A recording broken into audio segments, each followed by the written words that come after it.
"We thought chaos was a flaw," said Altamzar. "But for them, it's a design." The council reconvened. Voxhell trembled. "We've given them every poison, and they drink it like wine. They evolve under pressure," said Spire Seer Mathala, her resonance brittle. "But why? How?" Altamzar answered, not with theory, but with a recording. A grainy video intercepted from human networks. It showed a riot, smoke, blood, screams. In the middle of it all, a masked woman stood still. The crowd surged forward, but she didn't run. She waited. And when the soldiers opened fire, she moved, not away, toward. The screen cut to black. "What are we watching?" asked Voxhell. "A new archetype," said Altamzar. "One we haven't seen since before the quieting of the first suns. She doesn't seek peace. She seeks pattern in destruction." "The Alpha?" asked Mathala, almost in reverence. "No," replied Altamzar. "Worse." The next story, a silence fell upon the quorum. In the void of consensus, one unspoken truth began to echo. The humans are not just unpredictable, they are inevitable. And somewhere, deep beneath a bunker in what remained of an ancient human city, the woman from the video took off her mask. Her eyes were red with smoke and fury. She whispered into a radio, "Let them watch." They looked at us and smiled, not with kindness, but with hunger. The delegation descended in silence. 3 Ilthara emissaries, veiled in light, crossed the ruined threshold of Earth's last known diplomatic zone, an underground installation somewhere beneath the old Himalayan spires. Surveillance had gone dark. Translation filters flickered, but the humans had sent an invitation. A single word,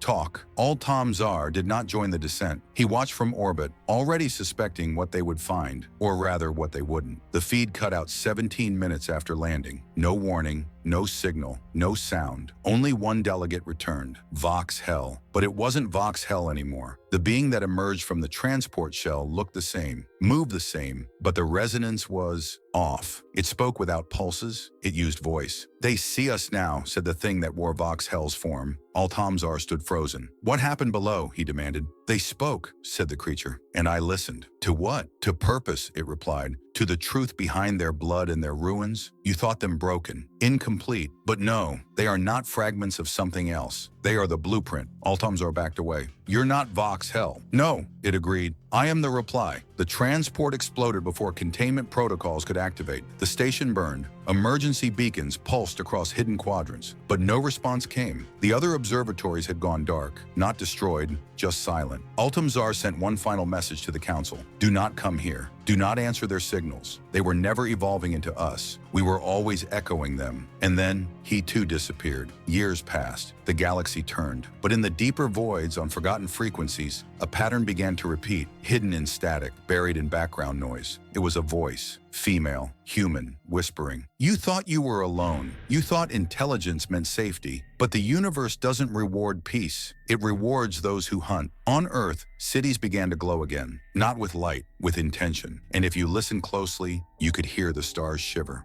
Their mistake was thinking intelligence was the peak of evolution and forgetting instinct. The laboratory orbited in silence, cradled within the violet tendrils of the Calivirax Nebula. Its hull, cloaked in distortion fields and gravitational mirages, made it invisible to any scanning technology known to the younger species. For 10,000 cycles, the Ilthara had observed the chaos of lesser worlds from such stations, cold, methodical, untouched. Altamzar stood alone before the biotemporal interface, its fingers like translucent roots weaving through layers of holographic data. The subject was simple, almost laughable: Homo sapiens, a species barely out of its cradle, riddled with war, contradiction, delusion. "And yet, they're advancing too fast," whispered Altamzar, though no one else was there to hear. The data told stories no logic could explain. A technological rise in centuries instead of millennia. A resilience to planetary trauma unseen in other carbon-based intelligences. Every catastrophe, every war, every plague, every collapse made them stronger. Not just survivors, adapters. Altamzar gestured, and the display shifted to a neural map of a human child exposed to violence. The cortical activity was abnormal. Instead of trauma-induced stasis, the brain adapted with hyperconnectivity. Fear became planning. Pain became memory optimization. Rage became evolution. "They don't break," said Altamzar. "They transform." That night the council convened, 11 minds woven in psychic quorum, bathing the chamber in pulses of doubt. Spire Seer Mathala pulsed. You suggest the humans are not devolved? They are not primitive, responded Altamzar. They are pre-ascended, still anchored in flesh, yet predatory in design. Predation is a lesser trait, argued Luminary Voxhell. It fades as intellect blooms. Unless, Altamzar interrupted,